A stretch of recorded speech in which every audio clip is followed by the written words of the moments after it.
Hey everyone, it looks like we are live.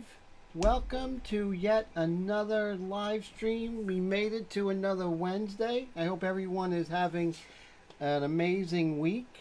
And thank you so much for taking the time to hang out with me, talk about art, go over technique together, just hang out and just shoot the breeze together.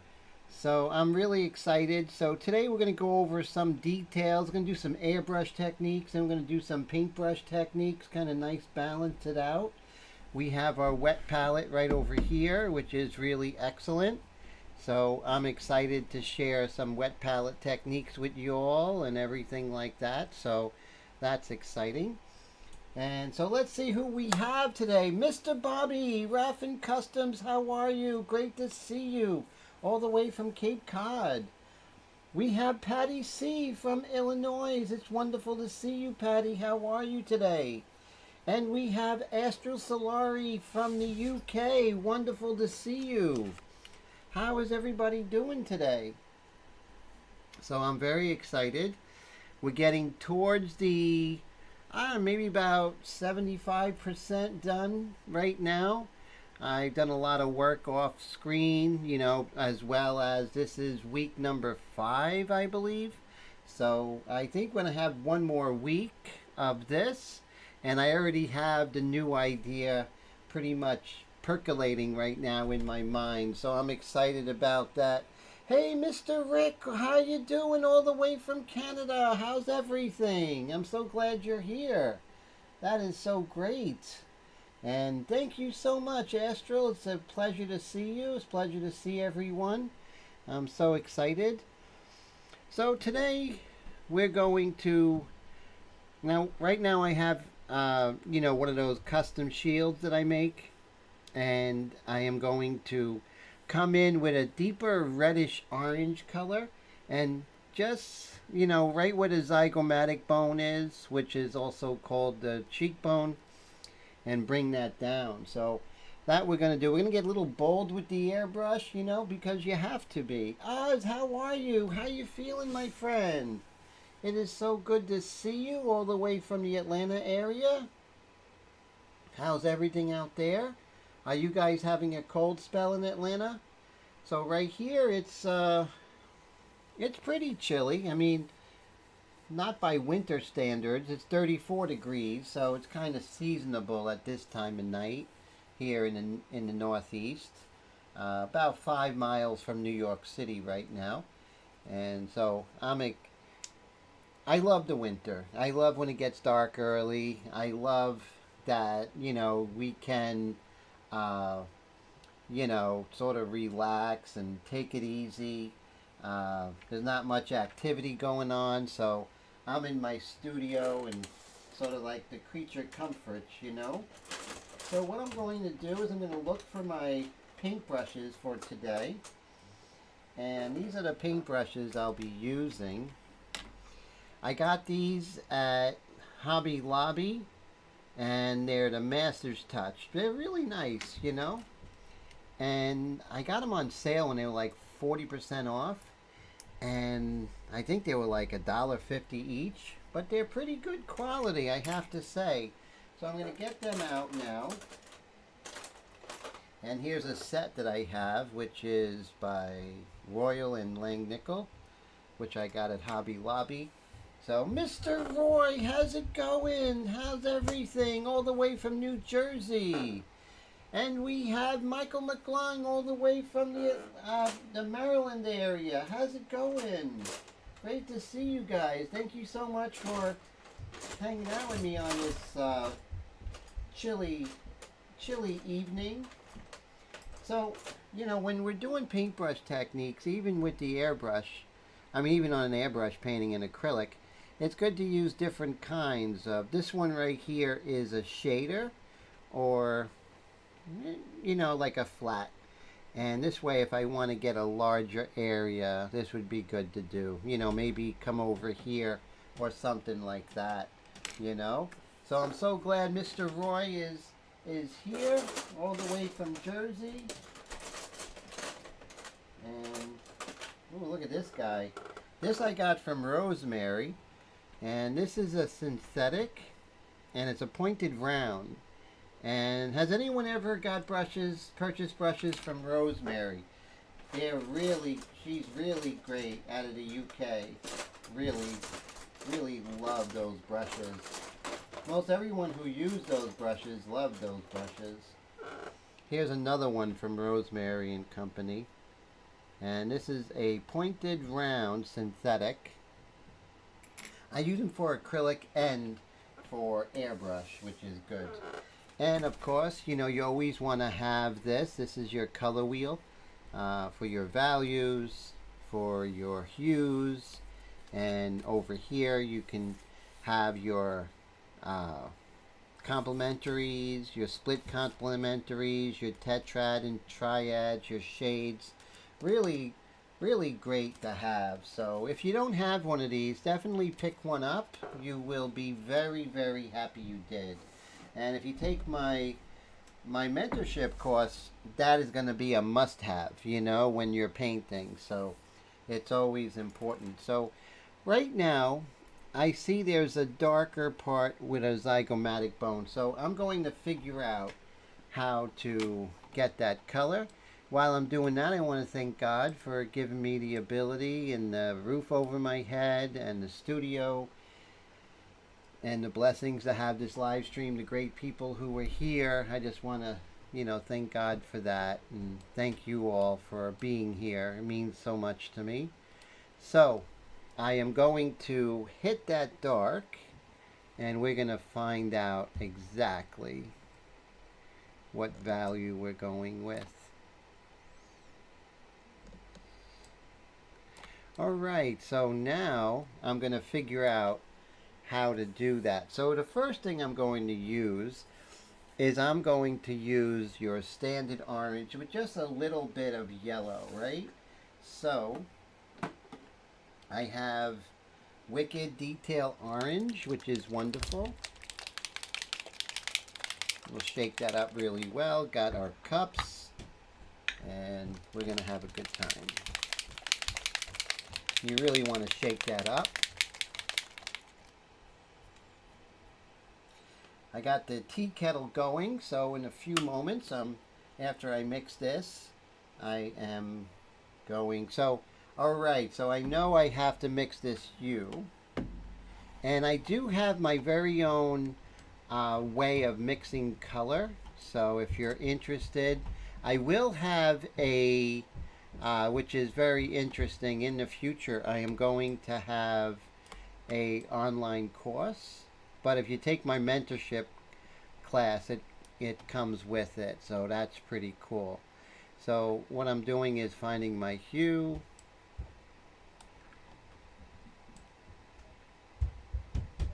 and my target color, and there we go.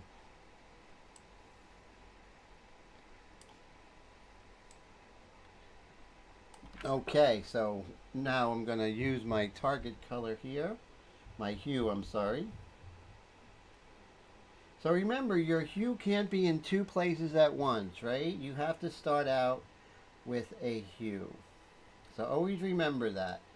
You start out with one hue, not a lot of conglomeration of different colors. So try and remember that, and that will really help you. So I'm going to mix a little bit of Wicked Golden Yellow in there, because our orange is shifting towards the yellow a little bit. So we're going to add a little bit of this Wicked Golden Yellow, just a couple of drops. And now that's very thick, so we're going to 40-11 that 1 to 3, because we want it to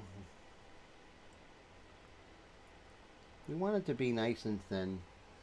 Okay, so now we are going to go to our next stage.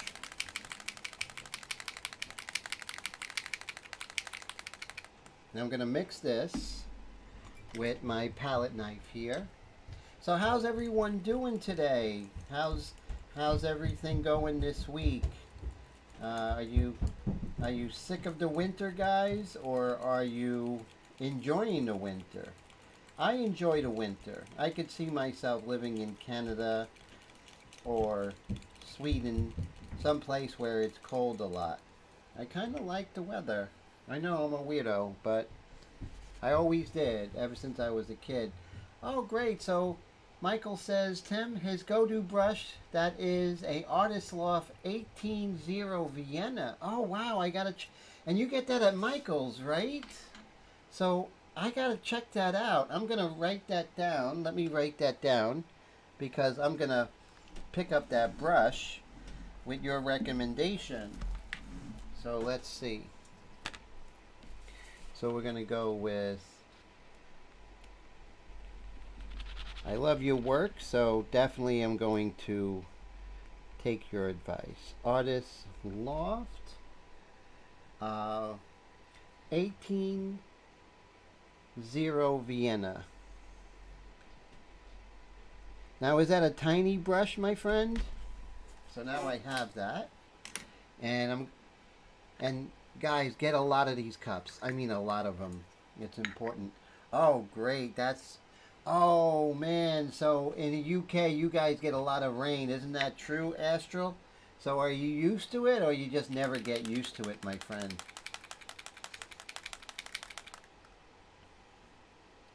Have you been to the National Portrait Gallery and the Tate Gallery in London, Astral? And if so, what did you think of it?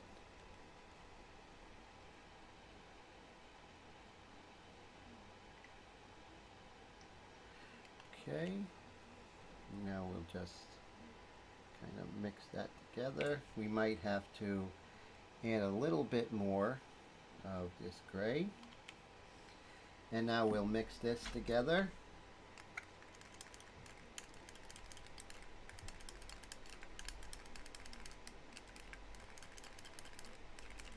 Very close, but that's the target color that I'm seeing. But you know, we still are, you know, we still go with our gut, you know. So what I want to do is I want to add just a little bit.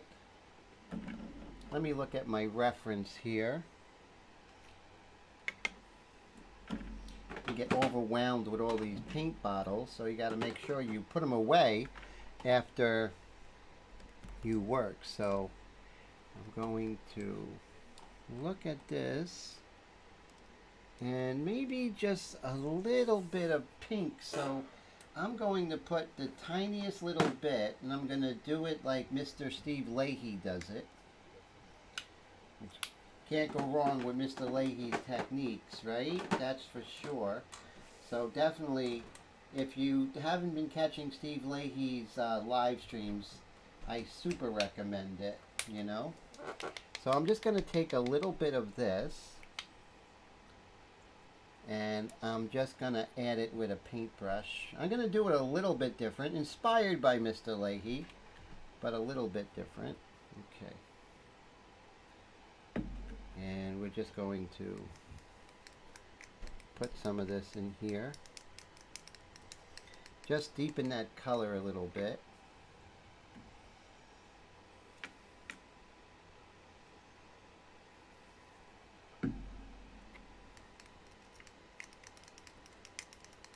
See that? I want it just a little bit on the pinky side.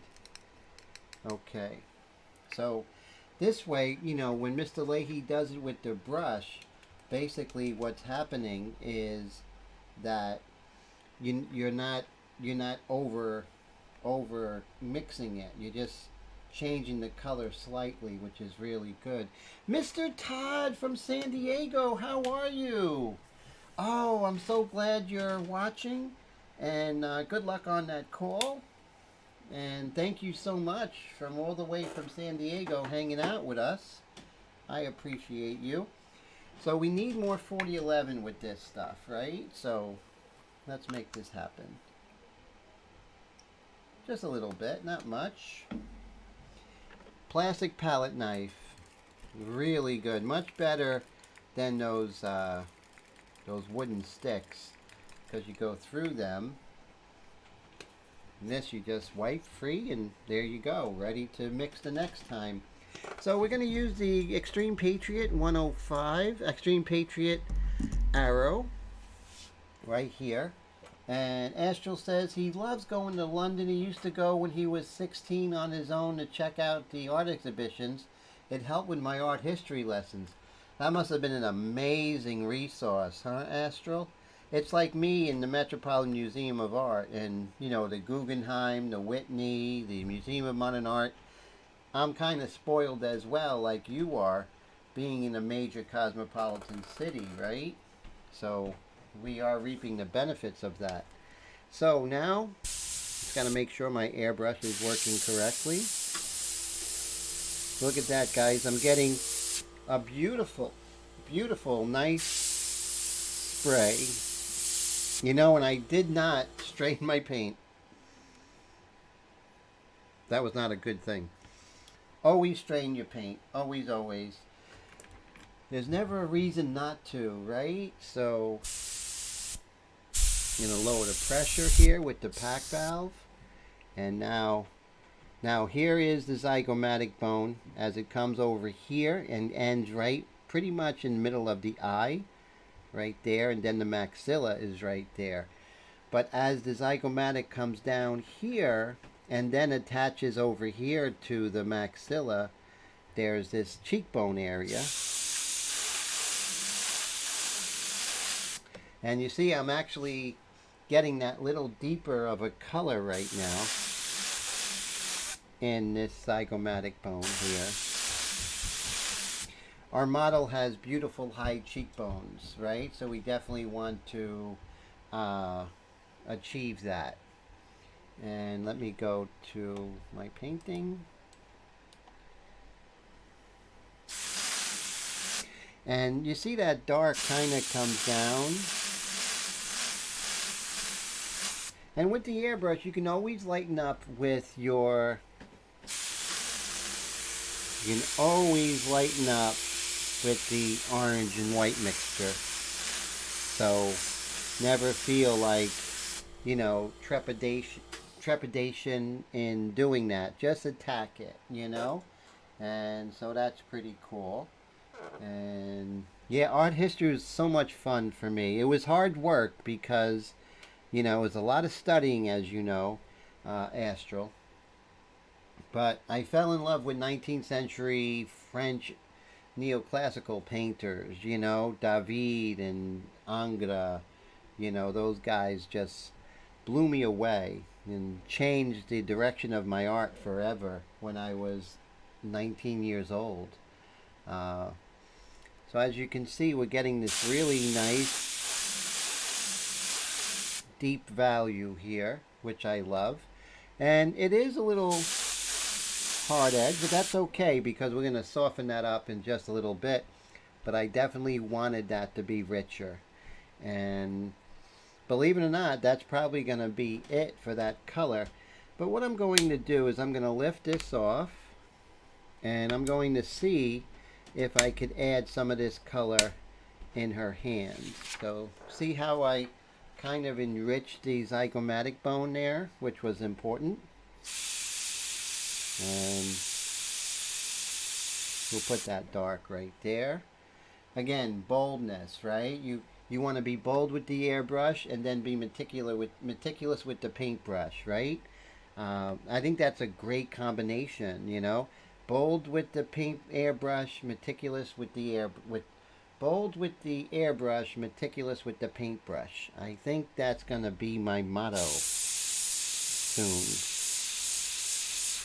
And you can see this color is slightly lighter than what I have on our forehead. But watch what happens. Since it has a lot of orange in it,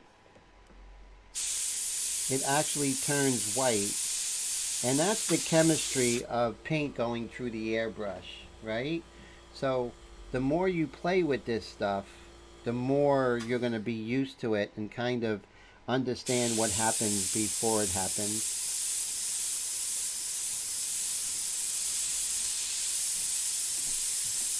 And once again, be bold.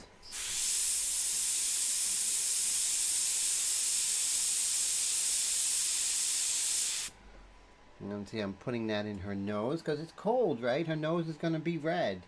So that's why I do that. And Ashel says he's originally from Birmingham. And they have a great Pre-Raphaelite exhibit. Rossetti's work is amazing to look up close. He is one of my favorite painters of all time, is Dante Gabriel Rossetti.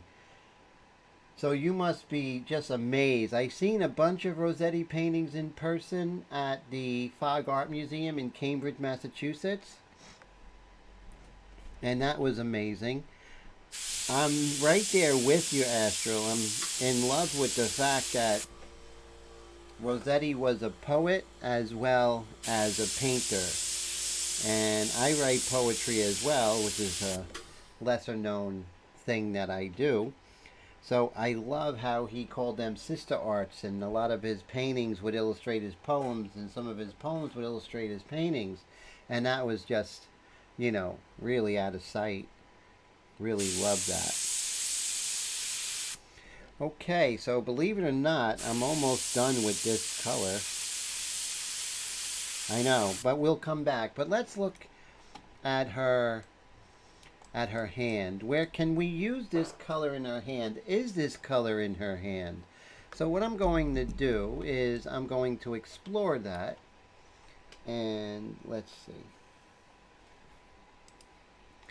So I'm going to be looking for this same color in her hand. Very close. Very, very close. If anything, it's probably right on the money. So I can still use this color for her fingers, and we'll do that. So let's make that happen.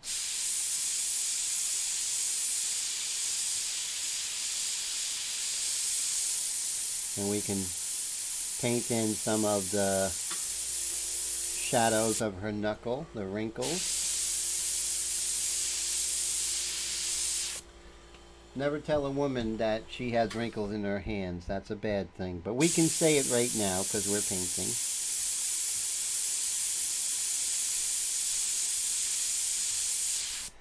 And at this point, I'm really not worried too much about you know, keeping things clean. You kind of want that soft edge here now. So I'm bringing some of this rich color that's right here and kind of echoing in here. And I did check the color. The color is very close, so we can get away with it.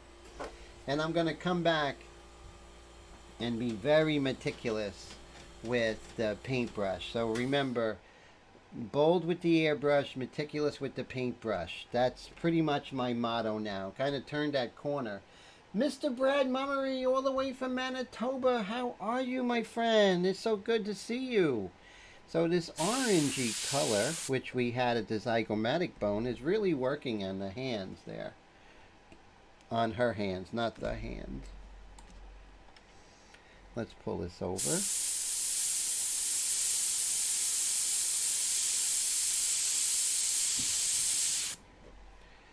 And you know, it's so important to have that boldness and then come back in with the paintbrush techniques. You know, unless you're doing like, you know, custom work, that's a different ball game. That's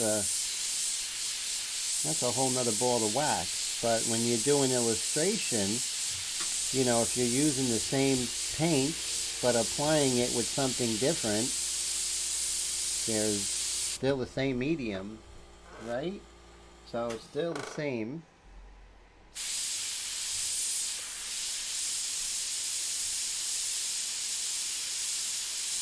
So I'm setting up to come back in with that paintbrush technique here.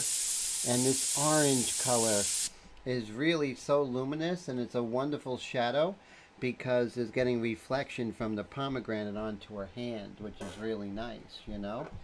And it's nice to have a really good flow today with the airbrush. Usually I'm airbrushing about 6 hours before I come into the live stream, but today I was doing a lot of administrative work, you know, getting a lot of things done, you know, having to do with, airbrush parts and getting things for orders and everything. So not much, but last night when I cleaned the airbrush, I always make sure I do thorough. I always make sure it's thorough. So here's another tip.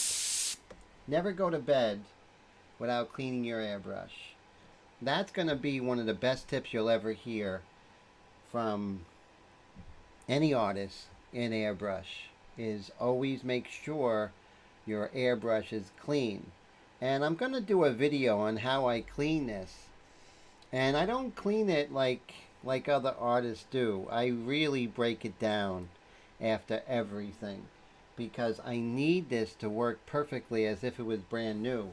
I don't need it to work like, 90% or 70%. It needs to be 100%. So that's why I really break it down after every evening. I break it down. So I never go to bed without cleaning that airbrush. So I have two airbrushes that I use. These are my two airbrushes, my main ones. The Extreme Patriot Arrow and the Extreme Patriot 105. That takes care of all my needs. They're both 0.3.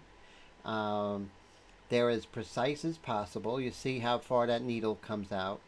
I can get the tightest of details. I can get sketching work. I can do large backgrounds. It's all in. If you start out with like a 0.3, then you'll learn how to get detail with it. But if you start out with a 0.18, then you're only going to be used to getting detail with a 0.18, and then when you're dealing with a 0.30, it's going to overwhelm you. But the beauty of this is that it has this pack valve, precision air control, and I custom make a spring for that. And you can make these little micro adjustments, which is really wild. I mean, you really can dial it down. So remember, air pressure and distance is more important for detail than the size of your needle and nozzle. And that's, really what I stress. But when everything is situated where, the needle is centered correctly, the needle packing is great, you don't have any problems with the air valve, the needle is strong so it doesn't bend every time you even breathe on it. The nozzle is the floating nozzle, which is really great. It's not screwed in, and it's a nice big nozzle, so it doesn't clog as much. So those are the reasons I look for in an airbrush, because right now there are so many airbrushes out there, and there's every couple of days there's a new airbrush how-to video. And what I want you all to strive for is finding an airbrush that just does what you want when you want. Of course, you have to clean it, you have to take care of it. If it doesn't take care, you don't take care of it, it's not going to take care of you. So once you do that stuff, it'll work out for you. And Astral says he took a girlfriend to Birmingham Art and Science Museums when he was 17. That was the last time I saw her. Well, she wasn't for you, my friend, that's all. And Michael says the last time he was at a museum was about 7 years old. He could vaguely remember some of the things there. Walter's Art Museum here in Maryland. Oh, wow. Yeah, you should check it out now, with the great art you're doing right now, Michael, and you see the wonderful work of the old masters. You're going to be like so floored, and you're going to be so inspired. Trust me on that. Okay, so that's about it. Well, maybe a little bit here. Put some of that. So now I want to put some golden grays right about here in her face. And let's see where else. And also in her hand. So right now I'm looking for a golden gray. Interesting, right?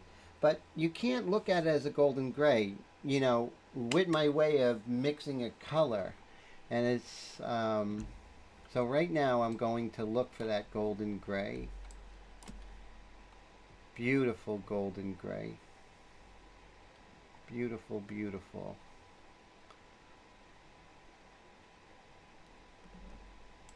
Okay, so here we are. The color's very close, but there is a little bit of a yellow shift. So what I'm going to do is try and see. So the color starts out very much similar. Very much similar.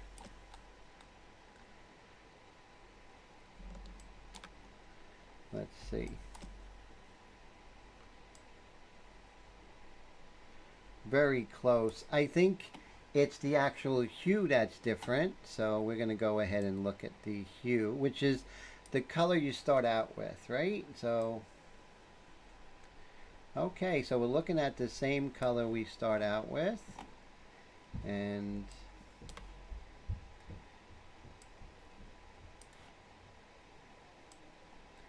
little bit of a deeper gray then. Okay, little deeper reddish orange color. And let's see here. Okay, so very similar. And what we're going to do is we're going to adjust this color just a tad. And let me do that. And then we're going to put that in our airbrush. Let's see. Okay. So interesting how color works, right? You know, once you start understanding color, it's surprisingly simple. I know, you're like, surprisingly simple, whatever, Tim, right? But it really is. Mr. Michael with the super chat, thank you, my friend. I really appreciate that. And I'm looking forward to sending out that package to you next week. And I hope you'll love it. That's my goal. So thank you so much, my friend, for always... yes, let's get the show going. And always appreciate you and, you know, your support, my friend. So thank you. Thank you for hanging out with me and us. You're an important part of our live stream community. Like-minded painters. So I'm going to go ahead and mix this and see if we are... Yeah, so you see it's slightly different.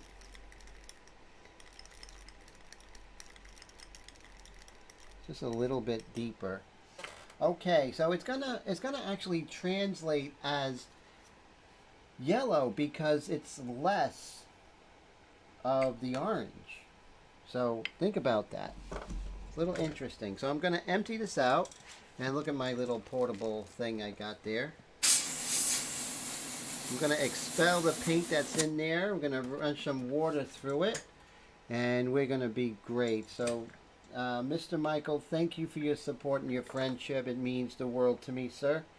And just want to say I appreciate you very much, sir. And now we're going to come over here and put this in. So this is a good live stream because you're kind of seeing my workflow in action. Hey, Chaotic Concepts Airbrush Studio. What a great name. Do you mix all your colors with primary colors or any pre-mixed? You know what's interesting? I started out with a lot of colors, Chaotic. And now I'm really getting more streamlined. So I don't really use many colors. Most of the colors I use, I'm going to show you, sir, is basically right in here. And so, you know, your primaries, your secondaries, maybe a couple of your tertiaries, but that's it, you know. I'm really concentrating on the color science, and it's just so super fascinating. So I really been... you know, all those other beautiful colors, although they're great and they're wonderful for glazing, I'm kind of moving away from that, which is odd, right? Well, I'm odd, I guess, so that's okay. So we're going to go ahead and test this out before I put it on. So here was our color before. Yeah, this is more of a non-color. And it's kind of reading as yellow. So interesting because of the lack of of the actual orangey red that we had in the other color, that hue. So now what we're going to do is go back to our color and let's make this happen. And then right here. And it is working out because right here we have this beautiful color, right? Is more of that orangey red that we're really looking for because of her cheek. And then right here is basically the same value, but there's not as much hue there. It's not as much saturation. And so that is the combination that's going to give us the realism of color. Oh, and thank you. Chaotic says impressive. Mixing your own is a long but rewarding task. Definitely. So true. So, and Astro says you blast a plastic bottle. I use a glass cookie jar. Ah, thank you, my friend. Mr. Astro says I'm not that odd. I appreciate it. Michael says, I appreciate watching you doing portrait work, no matter if it's with color or not, in oil or ink. I appreciate that. You know, Michael, I really love doing portraits. Ever since I was a kid, you know, started when I was about 14. And I started doing comic book heroes before there were movies for comic books, and nobody really knew about comics except for kids. And so I started, you know, painting, and I like painting women. So I started with comic books like Red Sonja, Ms. Marvel, Wonder Woman. And then when I went to art school, when I was 15 years old, then we started working from the model, and then here we are. So I never lost that really intense love for portraiture. And, you know, some say it's more, you know, it's more difficult and everything like that. I don't know. I just know I love it so much. As I'm starting to paint, I'm really, as you can see, I'm incorporating landscapes, subway scenes. So I'm falling in love with that too for the first time. So it's really an interesting thing, but out of all the things, I have to say portraits is what really gets me. And then full figure is really fantastic. I think in the future I want to start, so look at this kind of, it's really a grayish color, but next to the saturation it kind of looks yellow. So fascinating stuff. Color is really fascinating. It's funny, about a year ago people were accusing me of being afraid of color. Now, I've been working with color since I was a kid, and I studied with some of the great colorists out there. So I did take a break basically of about 5 years of just working in black and white. And I did that to get really intense control of the airbrush, because all I was worrying about is India ink and black and white. Hey there, Mr. Ryan, all the way from Canada. How are you? We got 3 Canadians in the house. That can't be bad.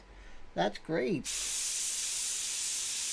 I'm going to lower the air pressure a little bit, and you can do that just like the micro adjustments, which is really fantastic. And so with this, you can see how I can come in, and you see how you have the lightest light, which is the zygomatic bone facing the light source. But right here, it's kind of like an oblique angle, and so you can see how it's a gray, but not as rich as the cheekbones. And then I can use that for some of these in-between values at the corner of her mouth, at the orbicularis oris right here. right there, and at the top part of her wing of the nostril. And, you know, it's kind of like that stuff that Bouguereau does, which is really exciting, you know? I don't know if any of you have ever studied the work of the 19th century French academic painter, William Bouguereau. His work's so scary, it's so realistic you get weak in the knees, because you're like, how in the world did this guy do it, right? So that's just amazing. So this color is wonderful because it kind of mixes with the darker, richer red color and creates a nice transition as well when they kind of mix together. So like right here, it's very interesting what Airbrush does with color as well. And sort of creating this kind of cool, kind of half light in here. I'm going to glaze over that with some nice, nice red over there, like a nice transparent red. And right here, it's a little high in saturation. So I'm kind of working like a pastel painter now, kind of going over it right here.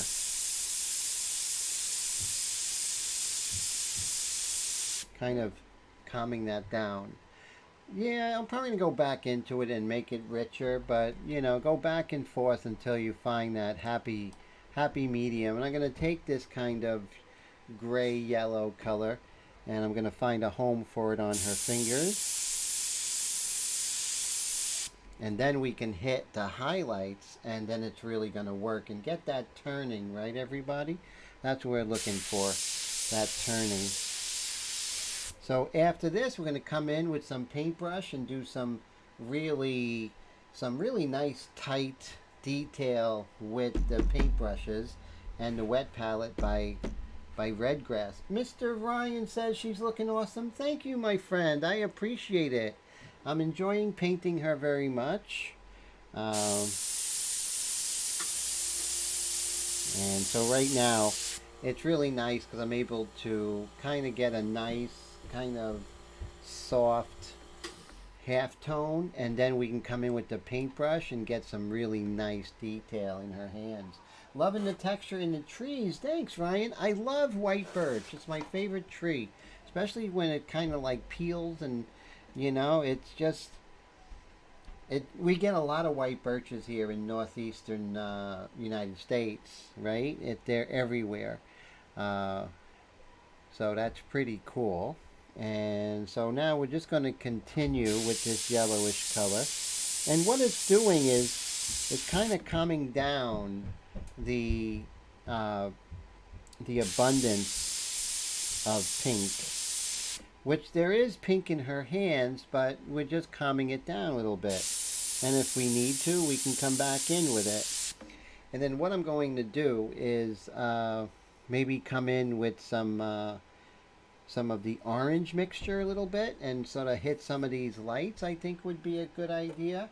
And then we're going to come in the paintbrush and kind of work on her hair a little bit, some of the detail in the hair, which is going to be a lot of fun. So moving around, and so also off camera, I've been working on her wool coat, which has a lot of different colors.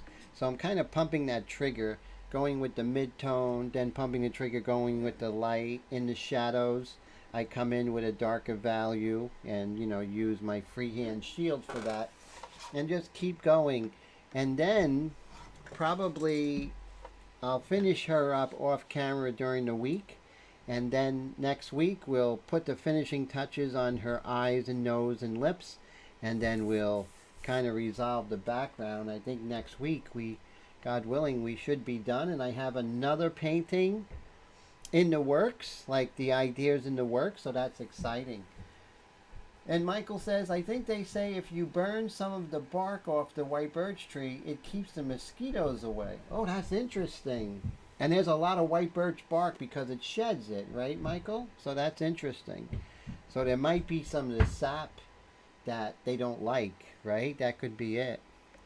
So we're going to continue here. So I love this kind of grayish yellow here. I'm going to move over here and see if we could maybe calm down her lips just a tiny bit. Sometimes I'm not sure what it's going to do, so it's a good way to test it out.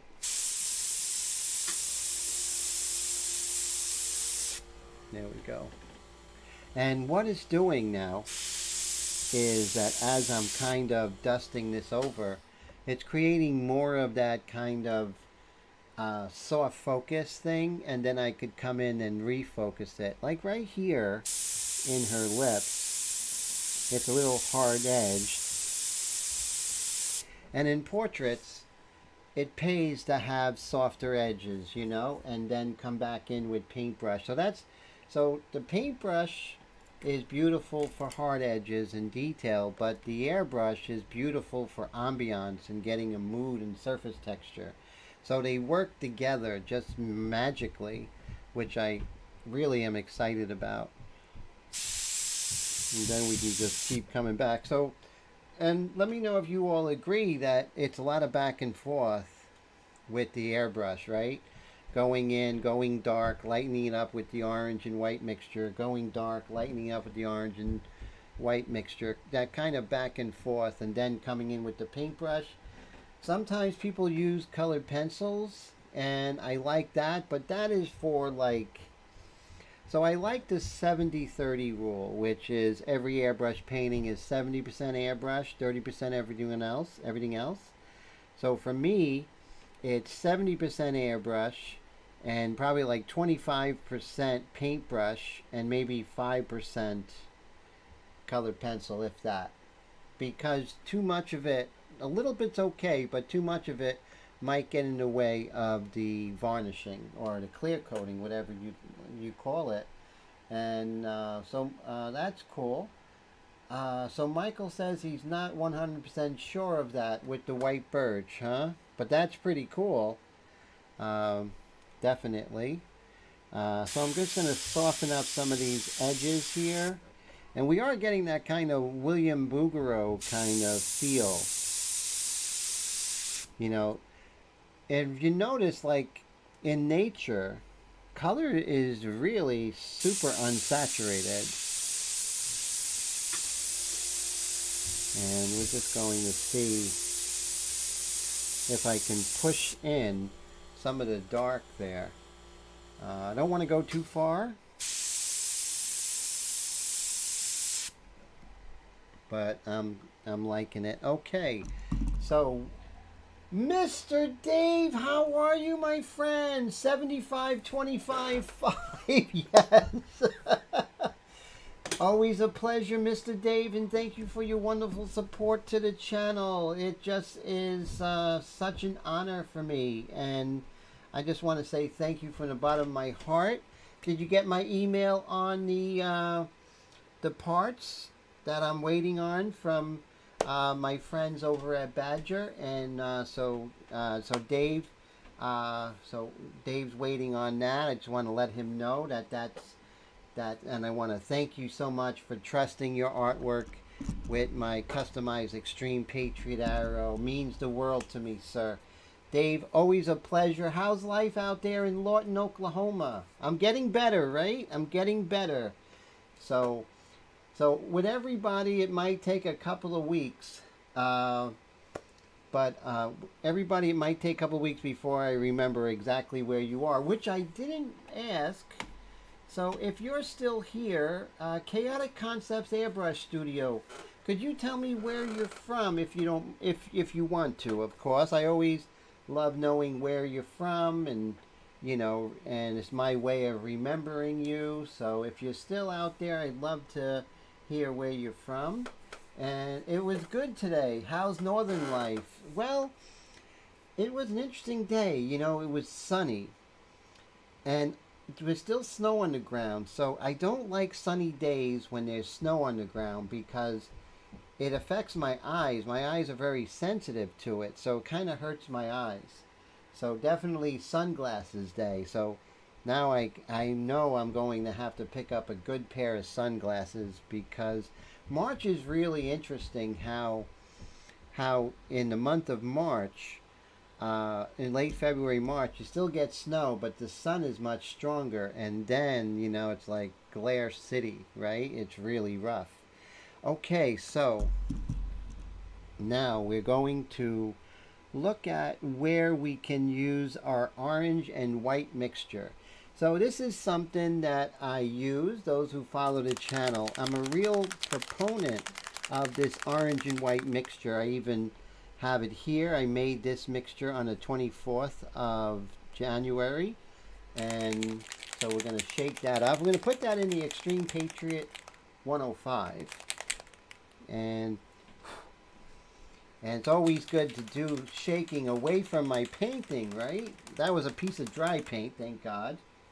So now what we're going to do, we're going to strain this paint because we're going to learn from our mistakes. So I have it here.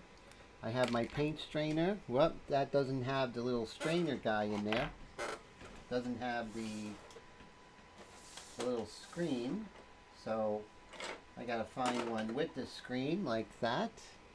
And then we'll put this in. And now we'll go ahead and strain this. We don't need a lot. And the fact that it's not all going down means thank God that I strained it. Well, you know what's funny? It's not going down because I have the bottom part open. That's pretty hilarious, guys. Let's see. I am going to put this over a cup. And we are going to strain it. Oh, and Dave says definitely we had they had snow on the ground for about 4 hours of daylight last week. Quality sunglasses are a must. Polarized even better. Yes, so true. Yeah, because for me, that's like Headache City. That kind of creates headaches for me. So definitely understand that, how important that is. So I did strain a little bit out of this. And I'm going to need a little bit more. So we'll put this here. This is how I should have done it before. Just put it in the cup first. And then just pour this out. And now we'll have perfectly strained, not sprained, perfectly strained paint. I'm going to add a little 4011 in there because some of it probably did evaporate from the 24th of January. And give me one moment, guys. I'm going to actually go wash this out in the sink, which is about 30 feet away. And I will be right back, guys. Gary, how's it going? How's everything, Gary? Gary, I believe you're in Indiana. I'll be right back. But I'm pretty sure you're in Indiana. Let me see if I got that right.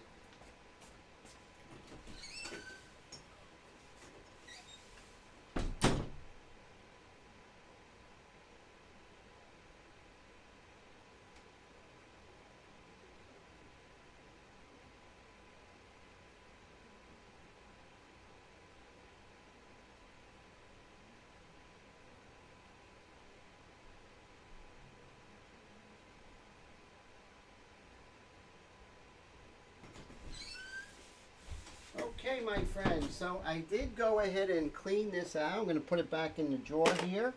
And then now I'm going to 4011 it just a little bit. And here's my 4011 reducer by Wicked, Createx Wicked. Aren't they a great paint company, guys? I mean, fell in love with that company lately. Oh man, that's right. I keep Hershey, yes. Love that area. Really love it there. They have the Turkey Hill gas stations down there. Isn't that true, sir? I remember that, Turkey Hill. And I'm just going to put a little bit. I dated a girl who was from Lancaster. And we went through Hershey's and saw the Hershey's. We didn't go in or anything, but saw the Hershey factory, and smells like the chocolate in the air, which is really cool. So glad you're here, sir. Okay, so now we're going to test this out, making sure the airbrush, because I haven't sprayed it today. Beautiful, beautiful spray.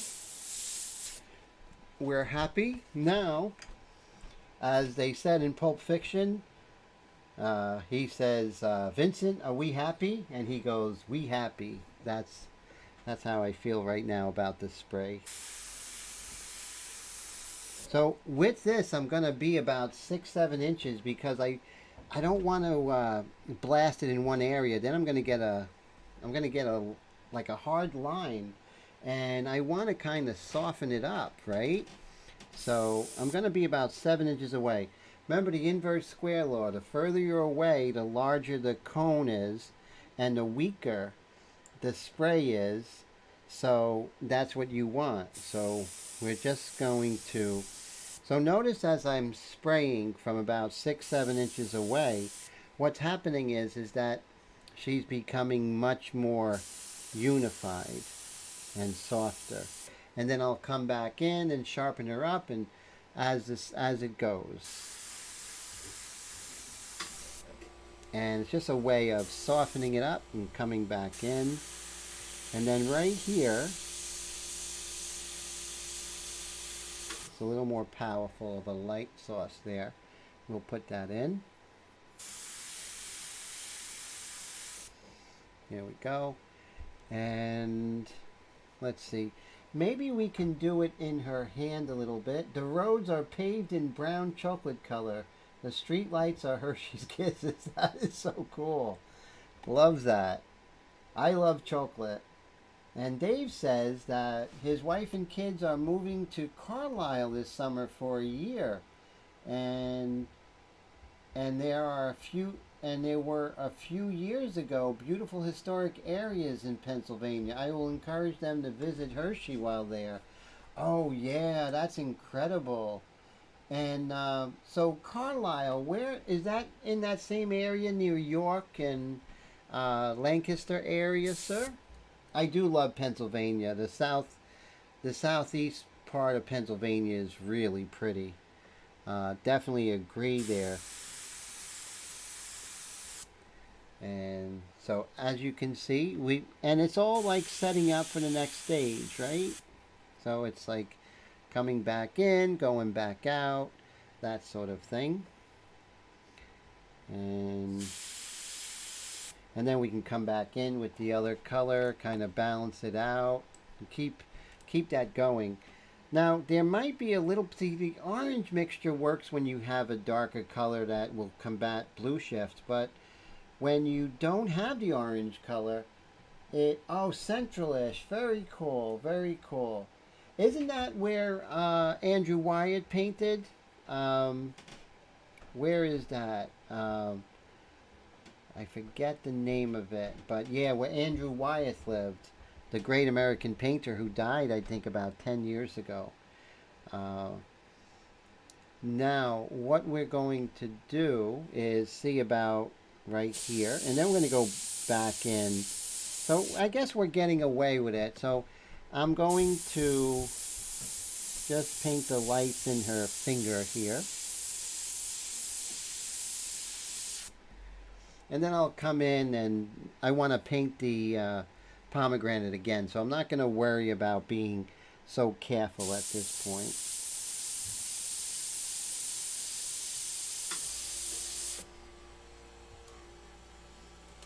And Gary says they have several car shows, swap meets in Carlisle. Very cool. Oh, Dave says he's not getting her a Corvette yet, Michael. That's funny. And Michael McClung says they have a big car show in Carlisle, and Gary also agrees. So cool.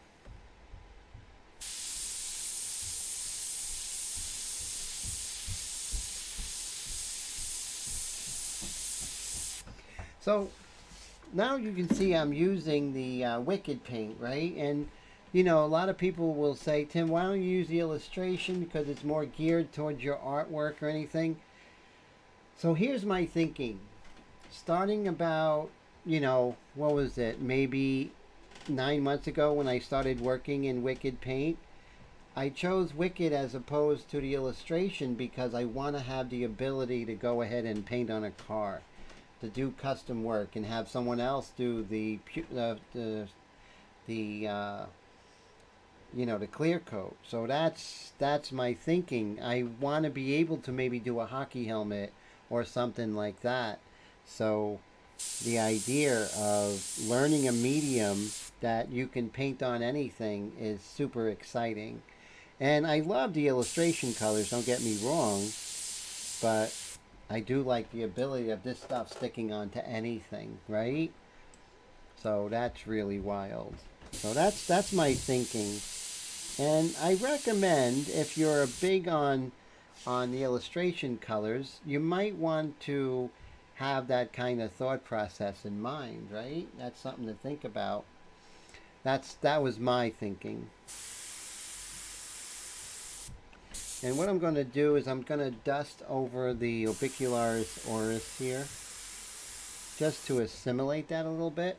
Then come back in and go back and forth. And so you see I kind of softened up her hands, and same thing on her nose, kind of setting up to come in more deeper. But what's happening is that she's becoming much more painterly, right? And not so separated. And then when we hit those highlights with the brush, it's going to look good.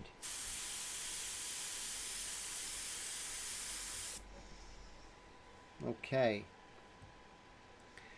Now what we're going to do is we're going to come back in with this kind of gray yellowish color that we are loving, and make sure that this is spraying correct. It's really an absence of color, just a little bit of that yellowish orange color, and it's creating that kind of non-color.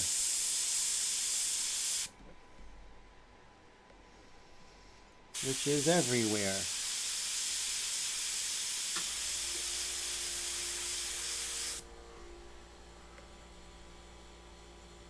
And then of course, with portraits is the whole thing of getting that expression.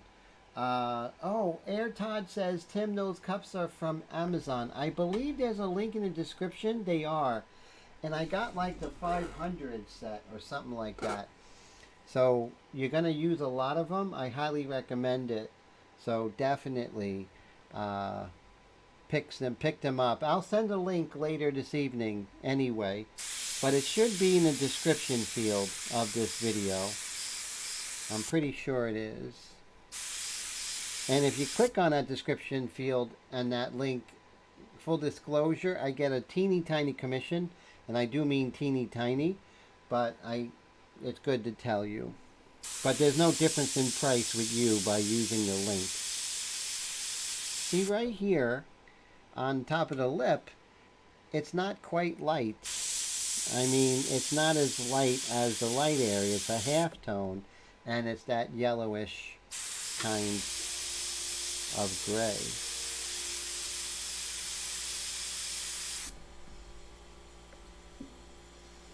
And this is good because it's creating the subtlety that we need, especially in the zygomatic bone here. Now, if ever, like right there, the zygomatic bone is like really quite dark, I can always come back in with my orange and white mixture and kind of calm that down. See, I put that there, and I'm like a little overzealous. See how I just kind of calmed it down? It's a nice kind of back and forth, which really works. Wow, Gary, thank you so much, my friend. I really appreciate that. Thank you for the super chat. It means a lot to me, my friend. I really appreciate you and all you do on Steve Leahy's live streams. You're just such a positive part of the Airbrush community, and I just want to say Thank you from the bottom of my heart, Mr. Gary. I really appreciate it. So guys, remember this orange and white mixture is really going to do wonders for you. But you got to get that kind of experience under your belt, right? And that's what we're doing, kind of getting that experience under our belt. And so there's this artist called Cass Fuller. He was on, he was in Airbrush Action Magazine. When I first started airbrushing, he was really instrumental in helping me. And he gave me the best advice ever. His advice was play with the paint. Play with the paint. Just take the paint, play with it, mix it, see what it does. Not even painting. And that took me from at level 2 to level 8 within the next month just by that advice. So I recommend that. Mr. Gregory says he was in the area during Corvettes in Carlisle. His hotel had a couple of $1 million worth of Corvettes surrounding his Chevy Malibu rental. I really love that Chevy Malibu. I just saw a Chevy Malibu. It must have been like, I don't know, maybe like a 2004 or something. But it was, I really loved the back on that Chevy Malibu. That's really beautiful. Yeah, Corvettes are amazing. And Michael says, Tim, for you to go to car shows in your neighborhood during the summertime and show your work off, you will get work. Really think so, Mike? Wow, that's fantastic. I'm definitely going to do that. That would be amazing if I got, like, a job. So, and I definitely got to ask you guys, because I have no idea how much a custom paint job would cost on a car. So, I would need my friend, you guys' help as to what I would charge, because I have no idea. I'm completely ignorant of that. And here we have that white mixture. And I'm just going to calm down her nose a little bit. And also inside her ear. This part of her ear is called the concha. And it's really dark. And with the orange and white mixture, I'm going to lighten it up. And then I can come in with a real bright orange and kind of get that kind of translucent inner part of her ear. So you see how I'm lightening that up without getting blue shift. So the orange and white mixture is really great. Now you have to vary the white and the orange proportions depending on how dark your colors are. So these colors are pretty light. So you see this is a very little bit of orange in that white. And of course I'm using all Wicked paints. And you see how I was able to bring that down and kind of unify what's going on here. So now what we're going to do, which I don't normally do, but I'm going to try it because you know what? You guys are kind of part of my my workflow today. So yesterday I actually cut a custom stencil of her jacket because I wanted to work on her jacket without kind of getting any overspray because it's a large area and I could really do some damage here. And so that's pretty cool. And Michael says, if I do portraits, I think I need to ask Scott McKay. He would know. That would be great. Yeah, definitely. Scott's always very helpful, isn't he, guys? Excellent artist. I go to his live streams and just like Steve Leahy's, and I just learn loads and loads. And also Bill Snagan. I learned so much from his live streams. I mean, it's so great, you know, the community that we get, you know, and the camaraderie we get with the live streams. I mean, I just love the live streams. And I love hanging out with you guys and girls. And it's just, you know, when you get older, you don't have the, as you know, right? When we get older, we don't have the social life that we had, you know. It's not like in college. Everyone's the same age and everything, and it's easy to have knock-around friends, but uh, when you get older, it's not so easy anymore. And so this is really great because I get to hang out with you guys and girls, and it's just a lot of fun. So I look forward to it. Oh, listen to this. Gary says he watches 3 to 4 live streams each week and loves them. Yeah, don't you learn so much from them? Learn so much from Steve Leahy's. I mean, half the stuff I do here is circa Steve Leahy, right? The magnets, Steve Leahy. The acetate is me, but the magnets and the metal, that's from him. Uh, Also, a lot of techniques with my mixtures is from Scott McKay, right? Some of the erasing techniques I get from Mr. Bill Snagan. So it's so great, man. We're so lucky to be part of this kind of time in the earth where we can kind of bounce ideas and learn from one another. And Astral says, yesterday I gave a price of $1,200 for a piece of work of a lady's husband's fishing. She nearly fainted. Why do people think our work is so cheap? Because it's interesting. They think because we love it so much that we're going to give it away. But that couldn't be further than truth. The fact that we love it so much, right, Astral, is why it's more expensive. Because we're much better. So now I have this orange and white mixture. I'm going to start getting some of the lights because this orange and white mixture is going to translate as a bright white. And I'm going to pump that trigger here. Now, you got to be careful of the magnets because some of the high profile magnets will show up as a shadow and you won't see it as a shadow until it's too late. You're going to think it's dark, but it's the shadow that's doing it.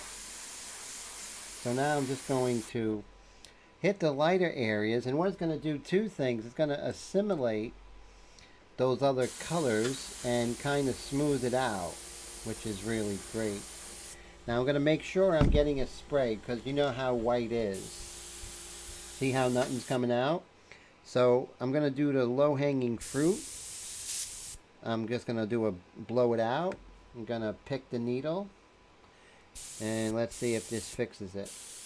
That's it. Always do the easy ones first and then work on the hard. So right now we'll just lighten this up and do the 1 second rule, right? You want to make sure you're doing that 1 second rule because if you're not, it's going to be rough.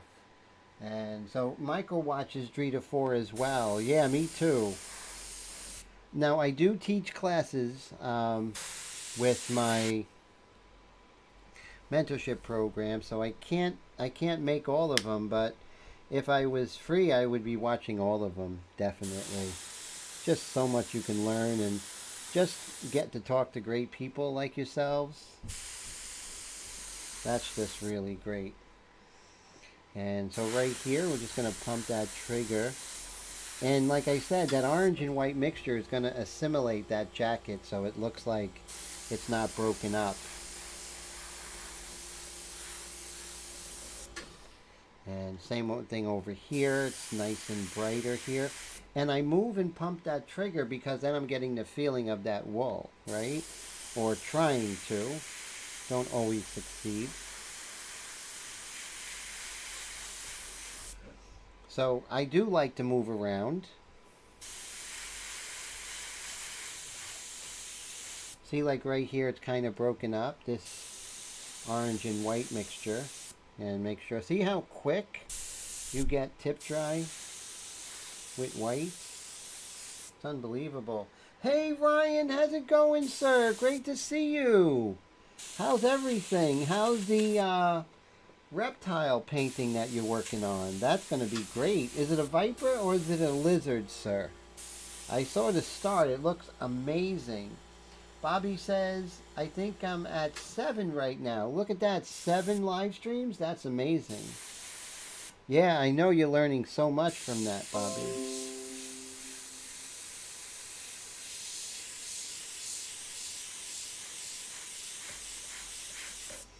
And again, we're still getting that tip dry really fast. And Michael says, okay, folks, I'm going to start watching Tim on the big screen. Good night. You all are amazing. All have an amazing rest of the week. Always a pleasure, my friend. And thank you so much, Michael. If you ever have any questions on technique or anything, always feel free to ask. And that goes for everyone out there. Always love hearing from everybody and love to help. So if you have any technical questions, I'm always here for you. So have a great night, Mr. Michael. Thank you so much for that super chat. I so appreciate you. It's really great.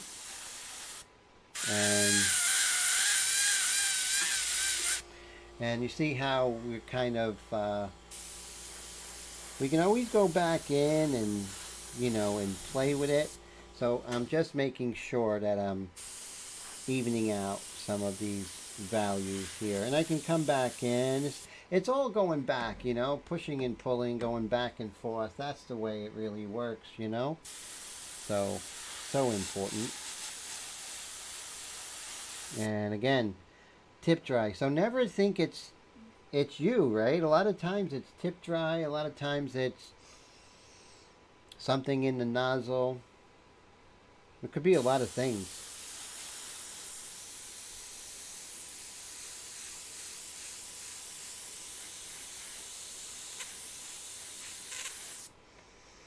Okay, so that's it for the jacket, and we'll move this out. And I just wanted to work on her jacket for a little bit. And of course, during the week, I'm going to be glazing before we do the finishing touches next week. And what a glaze is, which is really good, it's an oil painting technique. And for glazes to work, it has to be a lighter color with a darker transparent color over it. Sort of like, putting like a colored film over a lens. That's what a glaze is. So a lot of times I have some lighter areas that I'll set up, and then I'll do a glaze on top. So you see how we kind of assimilated the surface texture of her jacket a little bit. And since I'm here and I can see it's a little rough over here, I'm just going to kind of dust this a little bit. I don't want to change the value too much. I just want to soften it, right? Just want to soften that up. So I'm going to Hobby Lobby tomorrow. I'm going to pick up, hopefully they're on sale. I'll pick up some more of these little cheap brushes. You get maybe, some use out of it, as long as you clean them. So that's fantastic. Okay, I have this white mixture in here. Let's see what it does over here, because the snow is super bright. Look at that, everybody. We actually can use this for the background. So we have a nice hard edge here. So I'm going to use the silhouette, which I'm going to cover up her.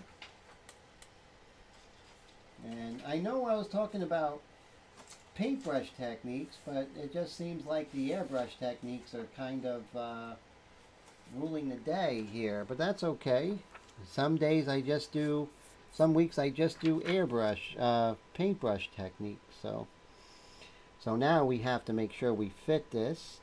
Now when you're working, this is going to change, right? You make adjustments to the original drawing, so it's not always going to fit perfectly. But now I can come in here. I definitely have to go opaque over this, but let's see if we can get away with it. Working with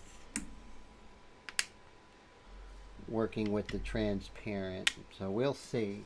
Even though white can be transparent, oil painting, the Rembrandt company has a transparent white, which is really fascinating. And really kind of mimics what Airbrush does with white, because you spray it so thin, it actually is a transparent, right? So even an opaque can have transparent properties, and a transparent can have an opaque property. It's like when you have India ink and you have it really strong or do many layers, that transparent India ink becomes an opaque. So So even though they're inherent transparent or opaque, you still can stretch it. So let's move this close here. Again, see how this high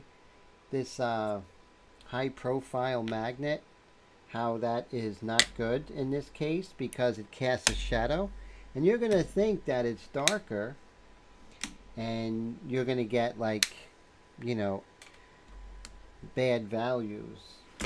I'm running out of, these are disappearing, the little ones.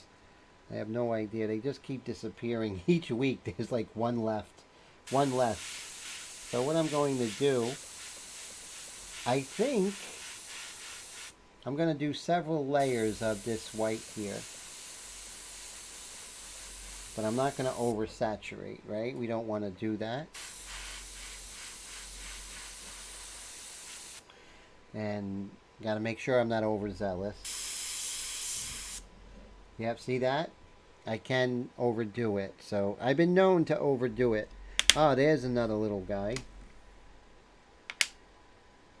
Put that here. Move them, and you can always move them to where you are. Deploy your magnet forces, so to speak. And I was going to get a T, but I'm having a good time painting with you guys.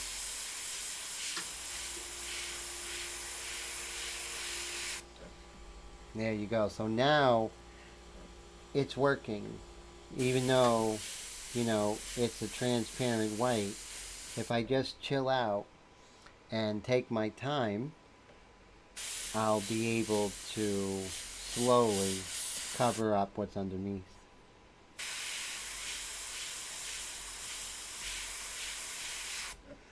It's exciting working with backgrounds, and for the past, I would say probably the past 4 months, I've been just doing like pretty detailed backgrounds in everything that I do. And it's nice because it changes my mindset. It's forcing me to create story, you know. So here's a topic for you guys, just to throw it out to you. So I love throwing comments out, stuff that's important. What do you all think of AI? And don't hold back. And do you use it in your work? And I love to hear what everyone says. I'll start the conversation. And I'll have to say that AI is really fascinating. And as they say, it's not going anywhere, right? So how do we get used to it? How do we make it work for us, right? And Astro says, you need a bear in the forest. Then she's going to throw the pomegranate at the bear, I think. Well, the thing is, she's Persephone. She can kill the bear at a glance, right? So, but definitely a bear, or, you know, maybe a wild turkey or something would be very funny. That's actually a very good idea, Astro. I haven't thought of putting little breadcrumbs here and there, you know, little things to kind of create a buzz, you know.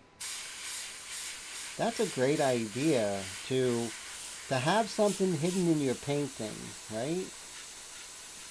So you see, as I go ahead and just slowly build up the white, I'm getting the opacity I want in either direction. So Astral said that he tried it last week for the first time and he was astonished. Wow.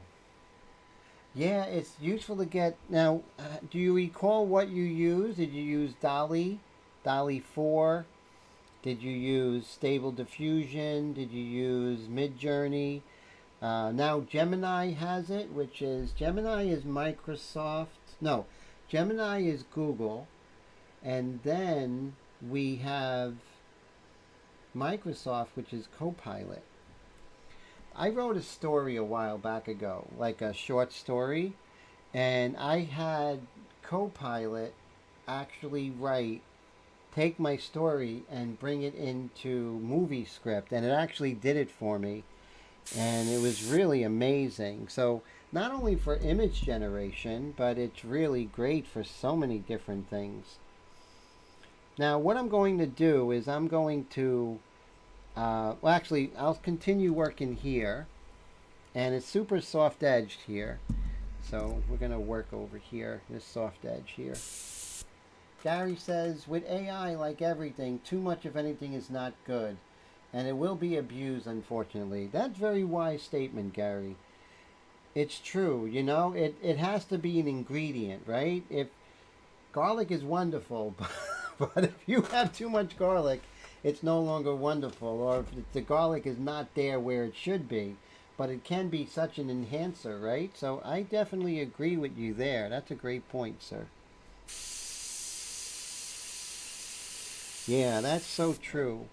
I'm going to hit the lights, the sky, which translates as white, back there.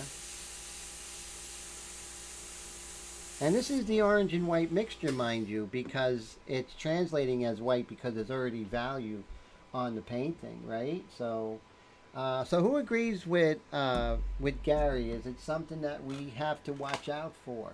To can you do too much, right? That's something to think about. But if you use it in moderation, you feel it could be a great tool.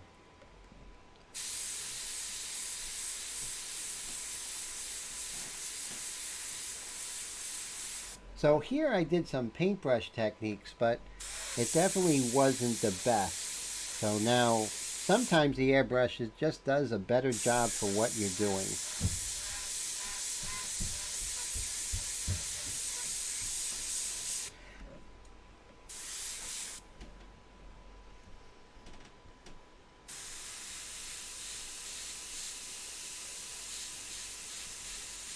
Again, we got that tip dry happening.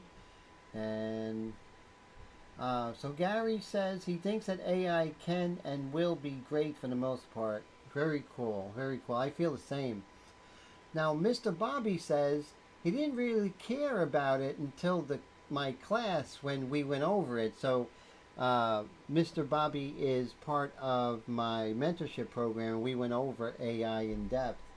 And he says he has a different appreciation for it now, at least what I showed him, and it's just getting better.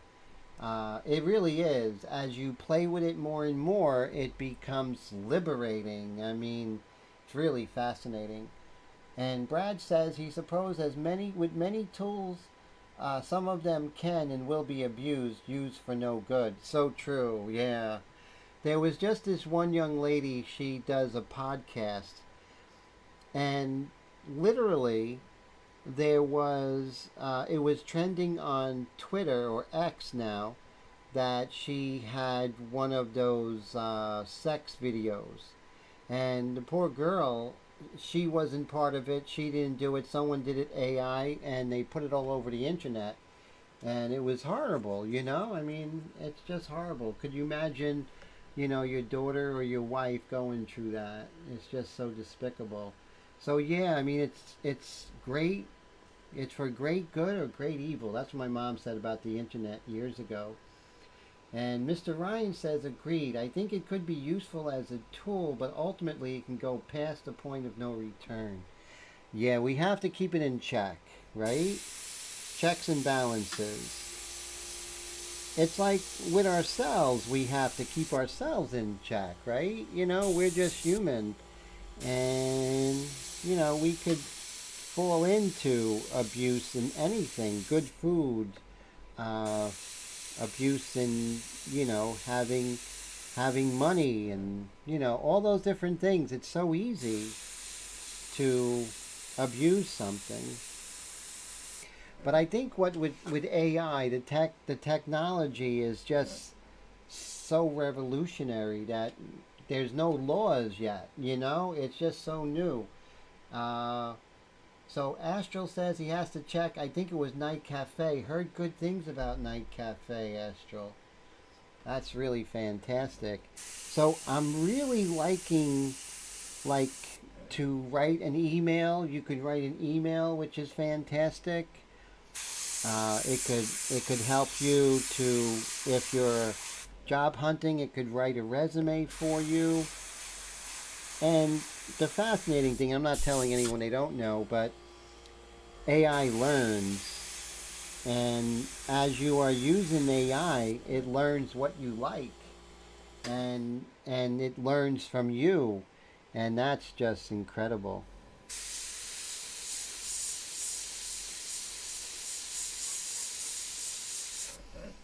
And as you can see, I'm kind of assimilating the background here.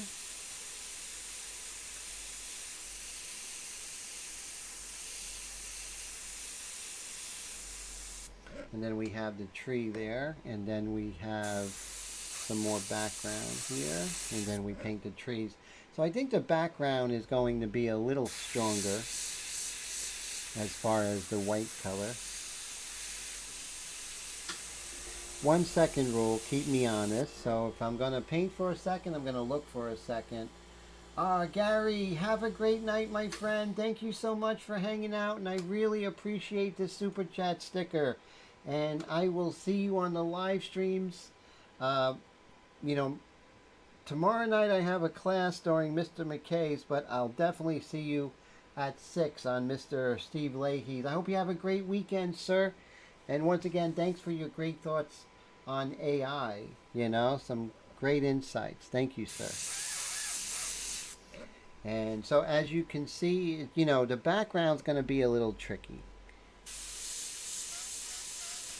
But, you know, I was going to go in with paintbrush techniques, but it looks like it's just airbrush today.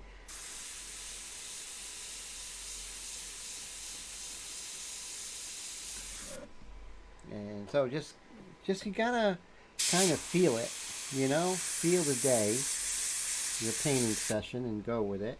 It's not always what you plan out, right? You ever have that where your painting session is nothing like you envisioned it in the beginning of the night, you know?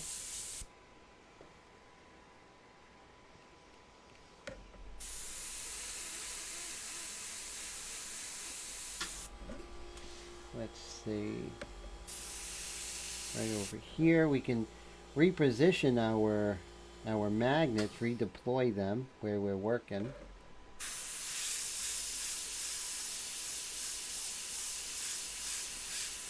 So I'm not worried about, you know, the border, because I'm going to crop it and frame it, you know, part of my Persephone series.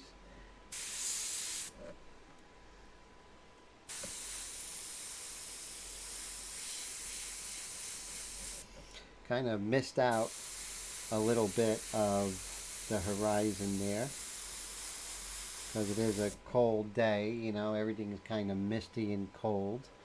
The temperatures.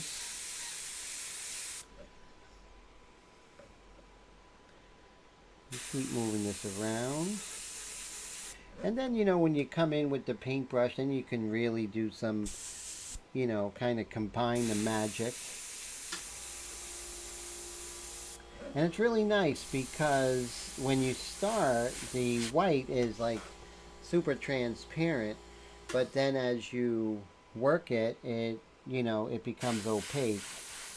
So with this orange and white mixture, if you look at some of my past live streams, you can definitely see it's probably like 20 to 1, 20 drops of wicked white and 1 drop of wicked orange, or 2 drops of wicked orange, and then you 40-11 that 3 to 1, and then you pretty much have a really nice now you may have to put a couple of drops of 40-50 so you don't have adherence issues. So I hope that helps. So now that we're here, we're going to redeploy our magnets because we don't need them over here. So when you have a little bit of magnets, but I'm going to purchase some magnets this week.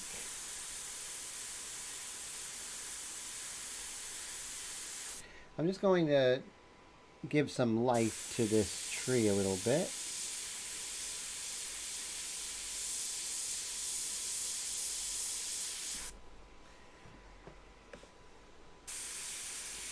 And then when I move the shield away, it should look pretty tight. Again, this is white, so, you know, you're going to get tip dry pretty quickly. And, oh, Astral says he keeps missing Steve Leahy. What is his next live? Oh, yes, so Steve has 2 live streams. I don't know about tomorrow because he's traveling from Boston to New York, but I'm pretty sure tomorrow, every Thursday at 1 p.m. Eastern Time in the U.S., and then that's on Thursdays, and on Monday, 6 p.m. U.S. So those are his 2 live streams, which is cool. He has 2 a week, which is great.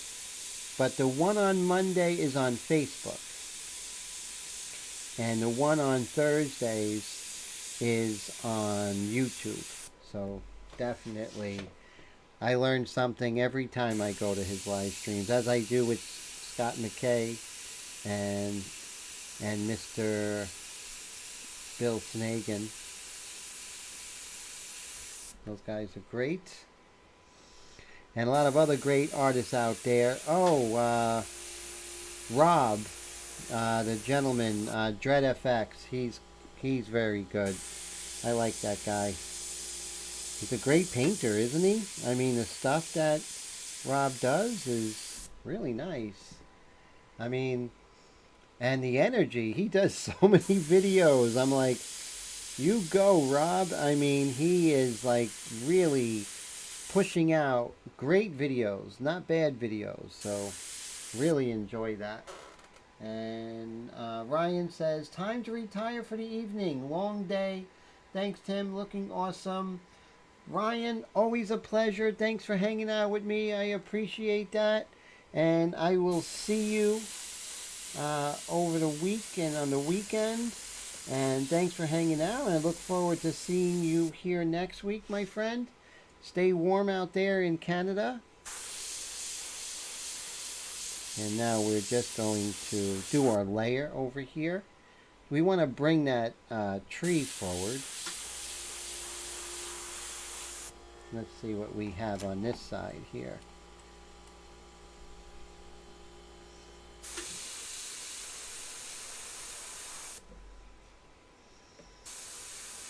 Like I said, I love portraits. They're just so fantastic. But I'm starting to fall in love with, you know, doing city scenes and backgrounds like this. So the next one's going to be real interesting. I believe she's going to be in Rome. So that's really great, you know. I mean, so the next one, so next week should be the completion of her. And then we're going to have Persephone in Rome, which is going to be wild because it's a different perspective. You know, I'm always trying to get different perspectives and everything. So that's going to be fun, hopefully. Always doing a change of pace, you know. Always trying to keep myself honest and not doing the same thing. I mean, yeah, I do portraits. But now I'm trying to introduce like a whole new spin on things, which is always cool.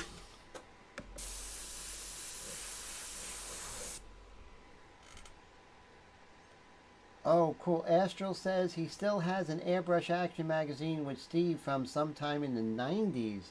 Really? Steve Leahy was on there in the 90s? Wow, that's wild. That's really wild. He's old school, man. So he's before my time.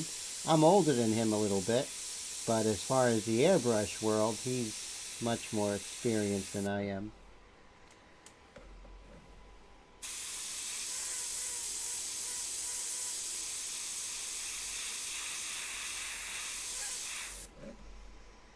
And I'm sort of liking what's happening here. Again, tip dry. You just blow that out. Notice how the white mixture, the orange and white mixture, actually comes off as white. If I went with white, we would definitely have a blue shift. It might be very slight, but it would be there nonetheless. So I'm going to dust over this, and then I'll just come over it with value again.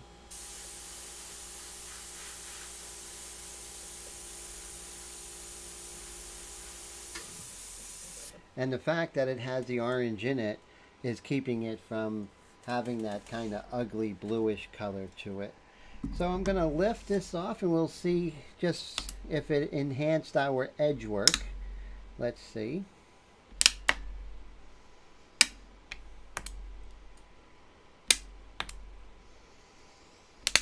So as you can see, we are nearing completion of this painting. I would say another 4 hours and she is done. So let's see as we remove this. And you see how she pops out a little bit more, which I like. And that's good. I kind of want her to come forward. It's really important for that forest to go backwards. Here I can actually enhance this edge work here. Maybe do some paintbrush techniques or something like that would be fine.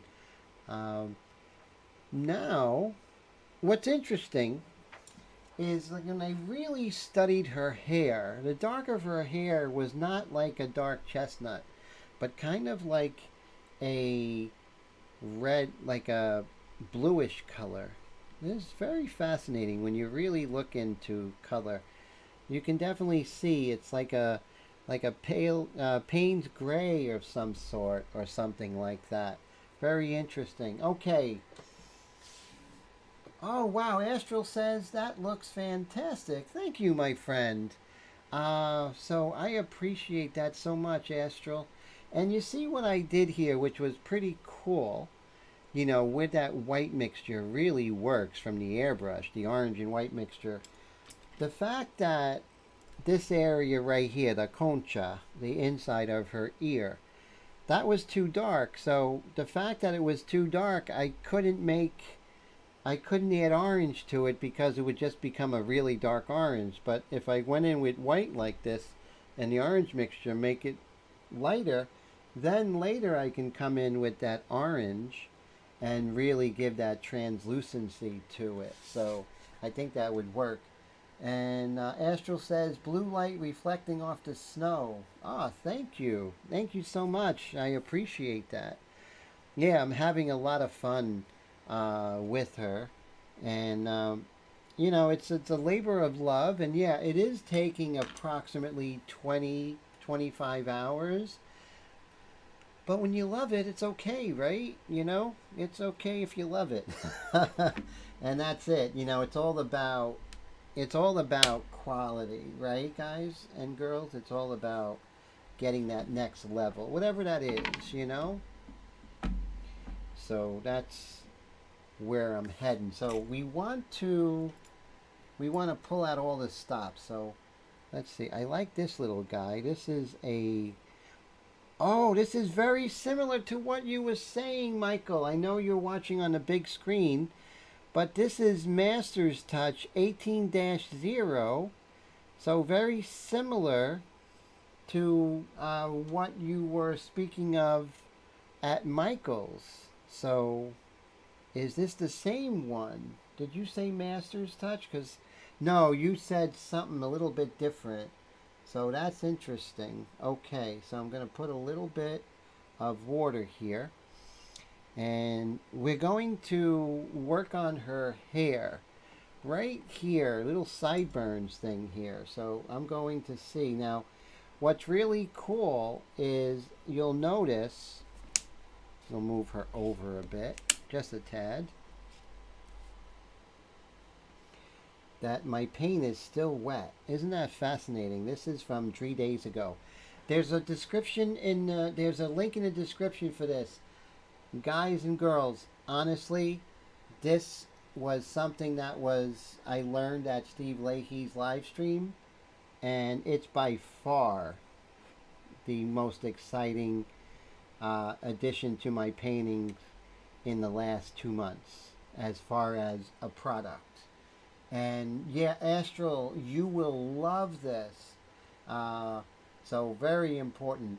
Oh, JC, how's it going? JC says, Concha con atole de chocolate. Is that like mole, my friend? It's great to see you from the Atlanta area. How are you, JC? I'm so glad you made it.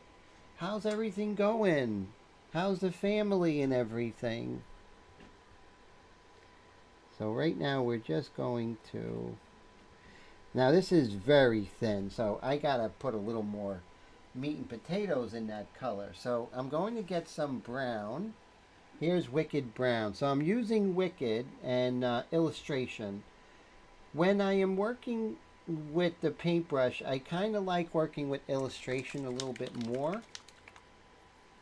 And JC says, hot chocolate. We're good, Tim. Hope you're good. Thanks for asking. Thank you so much, my friend. Always a pleasure to see you. So glad everyone's doing well. Yeah, the wet palette is really amazing, guys and girls. It's a real game changer for me, and I think it will be a game changer for you, because when you're mixing colors, you don't have to start again. You know, your mixtures are still there from like a week ago. And let me zoom in, and we may have to get a little bit thicker. Yeah, so I'm seeing that we have to go a little bit thicker. Let's see how this goes.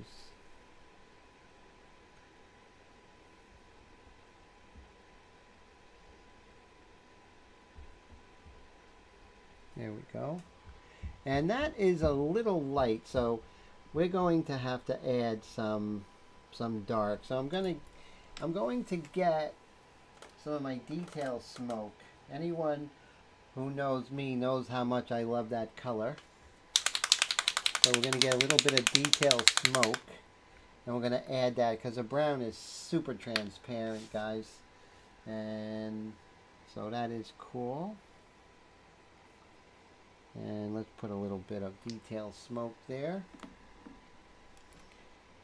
And we'll go back to the mixture. So what I need is, I need a lot of things, but what I need with this stuff is to have a little more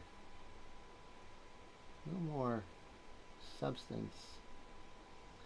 Let's see how this goes. I think that works a little better.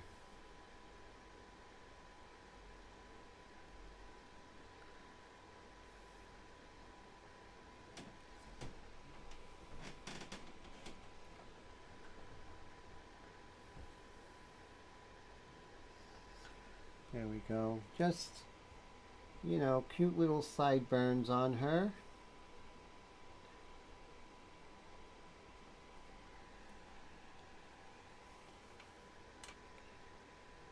Kind of bring that over.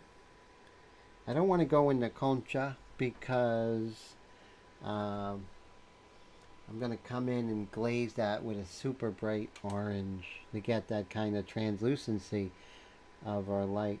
Now here we have some, which is interesting, we have some of these hairs actually follow the zygomatic bone. See how that follows the zygomatic bone a little bit? Follows that down. It's so nice to, you know, airbrush and then come in with the paintbrush, because they both do things that enhance the other. So the wet palette is just going to bring that to life for you. JC says, every time you say concha, I think of Mexican sweetbread. Concha means seashell in Spanish as well. Oh, very cool. Yeah, you know, here in the Northeast, we have Puerto Rican sweetbread, which is just so fantastic. And I haven't had Mexican sweetbread yet. How is that? Is that really good?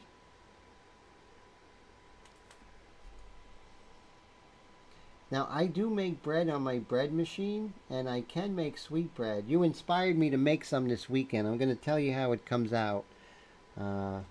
JC.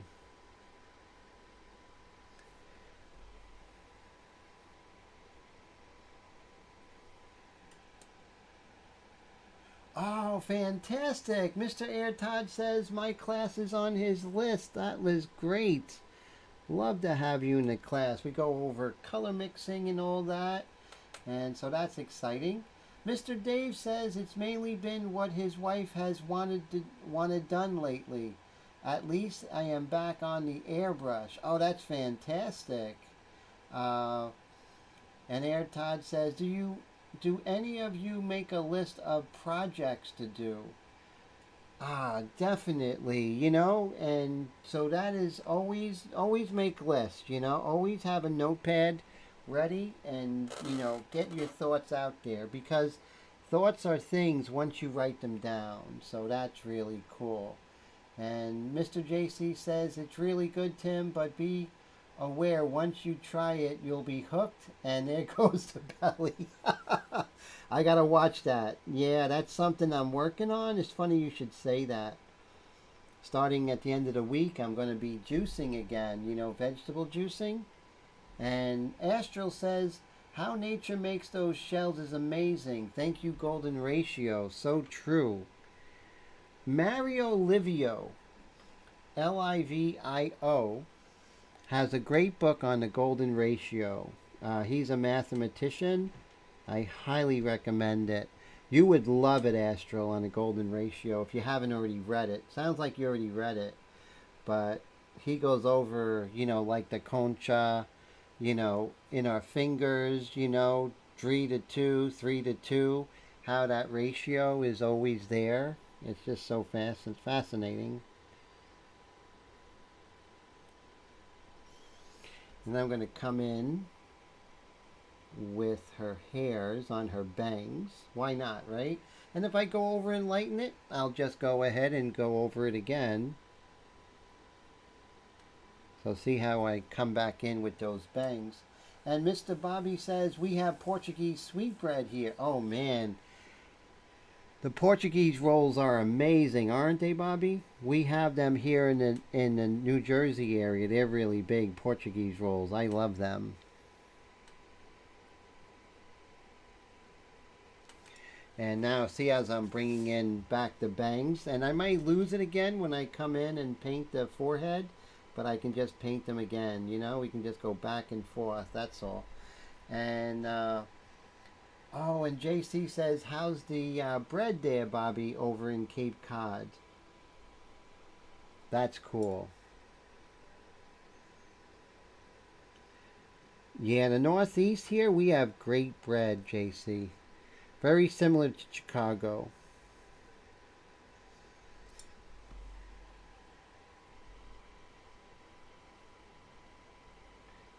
So we got a little bit of a paintbrush techniques here today. Not as much as I was anticipating in the beginning.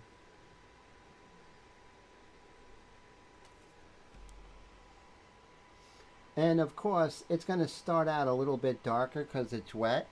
But don't worry, it's going to dry and it's not going to be so starkly different in texture. It's going to kind of go back.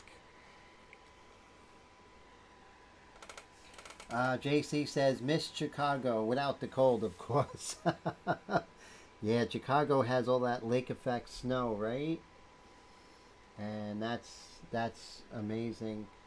And Bobby says, plus he's about 45 minutes from New Bedford, Massachusetts, which is very BIF culture of Portuguese food. Wow. Yeah, that is great. Yeah, we have a lot of those Portuguese taverns. The, what is that called? Churrasco or something like that. Where, Portuguese, the way they cook the Brazilian Portuguese, definitely. The way they cook the meat right in front of you, which is really, really amazing. Oh, big. Okay, cool. Yes. Very true. Okay, here's an opportunity for me to really enhance her her profile here. Yeah, bread is amazing. And I love how bread is different from different parts of the world, Like Mexico has their bread and they have their tortillas, which are amazing. And then you have the naan bread from India, NAN, which is just out of this world. And so that's so cool. Astral says that his niece got married in New York last year. They said the food was expensive. Everything's expensive here, Bobby. Rent is just like so much. A one bedroom's going to cost you $1,600 a month here. I mean, it's crazy. And but people are moving out because they just can't afford to live here. And but there's a housing bubble. Believe me, that bubble's going to burst pretty soon. And you're going to see a lot of foreclosures because, you know, they're just getting greedier and greedier with the rents.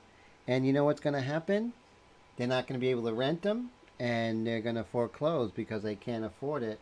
And people are going to leaving New York City, leaving the New York area, because they just can't afford it. And but they're creating that monster by just raising the rents over and over again. It's like they're just going to keep going until they ruin it, you know, and that's what's going to happen. It's going to be like the way New York City was in the 80s. Remember that, guys?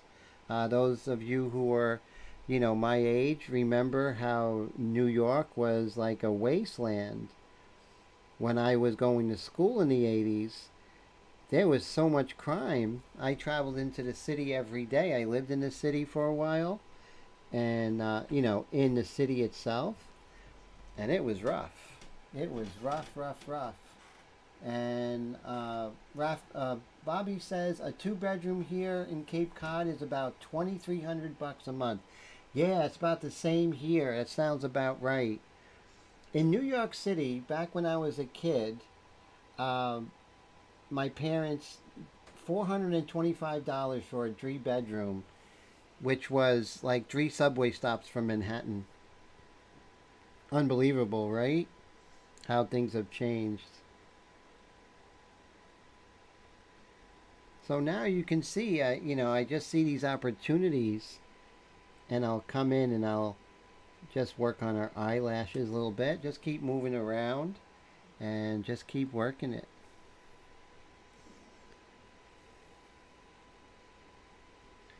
So this was a fun live stream. I got a lot done, and as you can see, she's really evolving. And that's what we want to do. Just keep moving back and forth. And so now I'm just hitting some of the darkest areas right now. And you know, when I varnish her, I use this stuff called Gamvar because I'm a traditional painter. So I'll brush this Gamvar on, and it's a cool varnish. It works really well on acrylic as well as oil. And the great thing is that if you need to, you can basically remove it with this stuff called Gamvar, which is also by the same company, Gamblin. So it's really great. I really highly recommend it if you haven't tried it yet. There's gloss, satin, and matte. I like the gloss, but maybe I should go to the satin. So Astral says his niece got milk. Oh, we got that. And JC says Mexican food in every state you go to, it's extremely delicious, and every state is well known for their plato típico, and from each state. Hope it remains like that forever.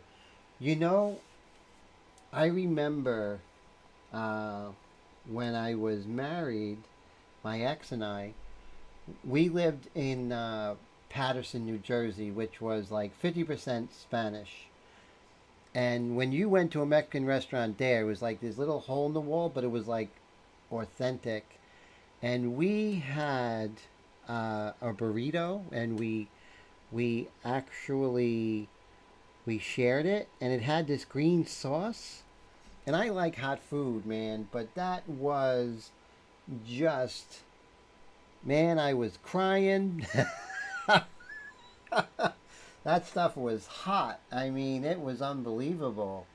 But it was fun. You know, the funny thing is, right, JC, when you eat something really hot, you're like, oh my God, when's it's going to end? And once it ends, you want another bite. Isn't that hilarious? But real Mexican food, that's, and then when I first had mole, like real mole, oh my god, that was like out of this world. I had mole, turkey mole, which was just, oh wow, that was really great, you know? Yes, I have, right? That's so true. Yeah, you gotta love Mexican food. Oh my god, the real stuff is really incredible. Well, guys, we hit 11:30, and I just want to say thank you so much, everyone. JC, Bobby, Astral, everyone. Mr. Dave Gregory, thank you so much for the super chat, my friend. I really appreciate you more than you know. Mr. Air Todd, great to see you. And I want to thank my friend Gary Shees for the wonderful super chat. And also, of course, Dave. And Mr. Mike McGlung, you guys are amazing. Everyone's amazing here. I want to wish you a great rest of the week. God bless.